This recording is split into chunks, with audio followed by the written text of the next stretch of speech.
and welcome to Backpacker Flip-Flops. I am your host, Joanne Hendrickson. This podcast is about my travels and experiences to different cities and countries around the world. My goal is to help travelers see and engage in places in a whole new way. Please check out my website, backpackerflipflops.com, or follow me on Instagram at backpackerflipflops. Each month, this podcast will support a different charity or organization. For the month of April, for each subscriber and 5-star review received, I will be donating $1 to the Boston Public Library. My friend Don is fundraising for the Boston Public Library as part of a Boston Marathon charity bib. The funds raised in this campaign will go towards enhancing and enriching the after-school youth programs, which, true to the library's mission, are always free to all.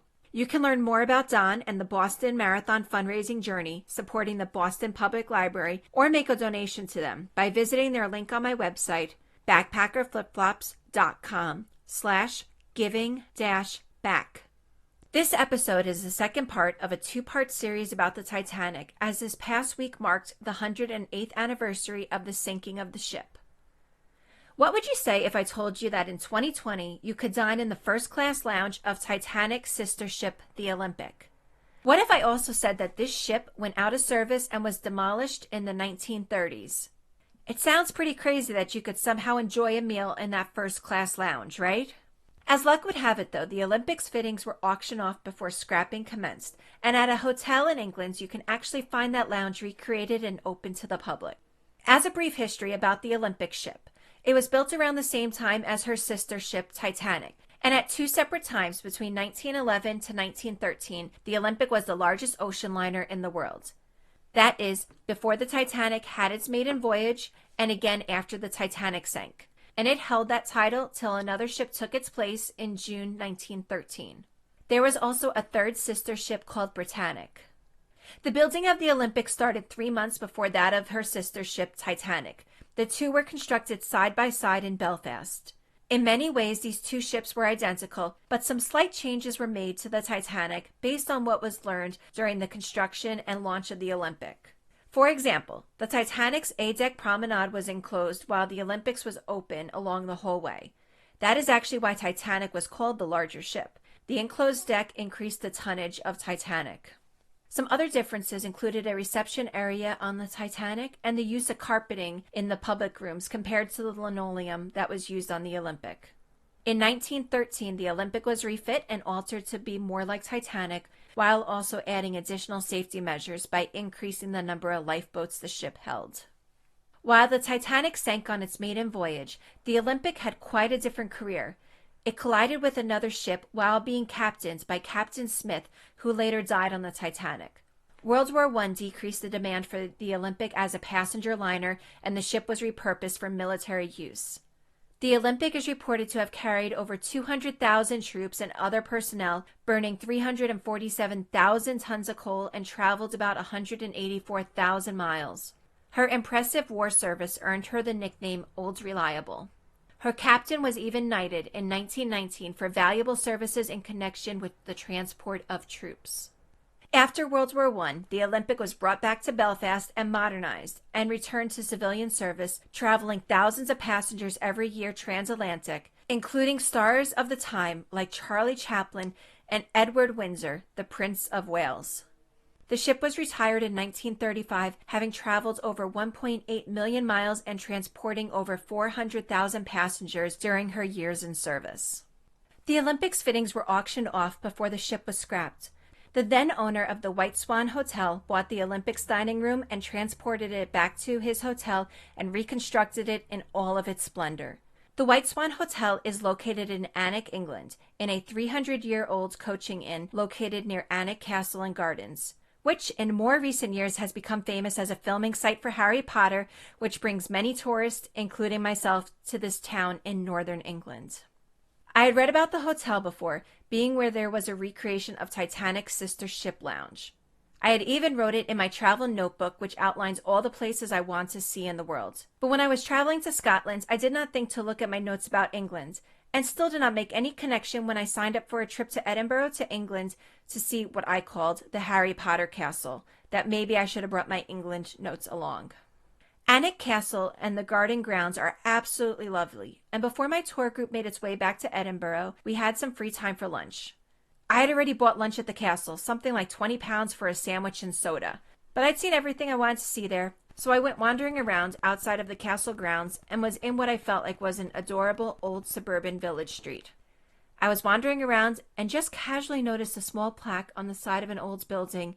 I went closer and I read, "Situated within this hotel is the first-class lounge from the SS Olympic, 1910 to 1936, twin ship to the legendary SS Titanic." Oh my God, I was at the Olympics first-class lounge, and I was so not ready for this. When I read the sign, it all came back to me. Northern England.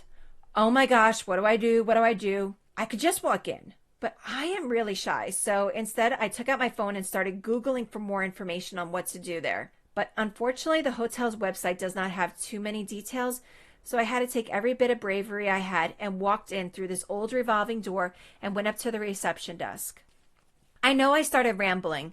I was standing there in flip-flops and a t-shirt and capris, asking if I could see the recreated Olympic lounge, that of one of the most beautiful ocean liners of all time, and sister ship and replica to the Titanic's first-class lounge. They told me that it was in a restaurant and that diners can go in, indirectly implying you have to pay to eat to get in there. Well, that was fine with me. Even if I had just ate, if that was the cost of getting inside this lounge, so be it. So I started heading towards where they said it was, and the receptionist came around the desk and pointed to the door leading outside. Huh? What was I getting kicked out for? I must have had a confused look on my face until she said, "That revolving door is from the Olympic.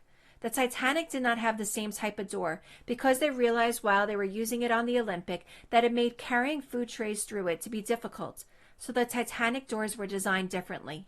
Who would have thought that there would be such a story with a set of revolving doors? She also pointed to the staircase, which was beautiful and made of carved wood. But it wasn't that famous grand staircase I was used to seeing photos of and in the movie of Titanic. It turns out that the staircase was part of the aft grand staircase, not the grand staircase. I'll admit I was mildly disappointed, but then I took a few moments to really look at it and think, if this wasn't even part of the famous staircase and it has all these incredible details, just imagine how every inch of that ship was so carefully chosen and designed. I then headed towards the back of the hotel, up a few stairs which matched the same gorgeous hand railings of the larger staircase before, and there I was, stepping back into the period of 1911, 1912, the days of the Titanic, while in a 300-year-old hotel. The hotel calls this room the Olympic Suite. You could almost say I was in the modern or newer section of this hotel, as this part's furnishings were only around 100 years old inside of a 300-year-old hotel. The room was filled entirely with wood paneling, a rich chestnut color, and there was beautiful molding everywhere, leading to it feeling very opulent. The ceilings were white and the carpet was a pinkish color, but the dominating feature was the walls. That was until I saw the gorgeous fireplace with a large mirror above it. The details of all the wood in that room will last with me forever. The 1911 Shipbuilder's Special Edition describes about this lounge in its original home aboard the ship. The details being taken from the Palace of Versailles. Here passengers will indulge in reading, conversation, cards, tea drinking, and other intercourse. It also describes that at one end is a large fireplace, and at the other a bookcase from which books can be borrowed. The fireplace is now the central feature inside of the Olympic Suite. The whereabouts of the bookcase are unknown. I was directed to a table and given a menu which was a price fixed set option, so even though I had just ate, that was my meal for the day, or essentially my admission into the restaurant. I'll admit I had a few bites of food, but I don't remember it that well because I spent so much time just staring at everything. The room was not configured how it was back during the Olympics glory days, but you can still feel the richness of the room and all the details, and mentally I pictured myself in an outfit that would have been stolen from the closet of Rose from the movie Titanic. I could see myself sitting down, eating a meal with Charlie Chaplin, or enjoying a cup of tea with the prince. Everything seemed so carefully made and rich in the room, and while I just had a taste of this, no pun intended, it was easy to see why these ships were such a status symbol in the era. The lounge can hold 120 people, but there was maybe only 15 other people in the room. I I don't know if they were staying at the hotel or had already eaten in there, but no one else was looking at the details of the room. I mean, hello, we were in the actual lounge from the Olympic ship, identical to Titanic. But instead they were looking down at their newspapers. Oh well, that made me feel less worrisome about taking pictures, as clearly the fellow diners were not paying attention to anything I did. And having just come from lunch, it felt appropriate that the little bit of my meal I ate, which was some of the dessert, in the end cost me over 20 pounds, somewhere around 25 to 30 US dollars. I could probably have stayed in there just soaking in all the amazingness of the room, but they were about to close for the afternoon, plus I had a tour group to meet up with. I took a few more moments to pause and just take in the feeling, the air, the details, and make a memory. And then I walked out the room, back past the staircase and out through those revolving doors. My first feeling as I took in the moments from outside? Anger. I had almost missed doing this and it was on my bucket list. So, note to self, next time I think about where I may end up, have my second sightseeing list ready, or digitize it for last minute checking.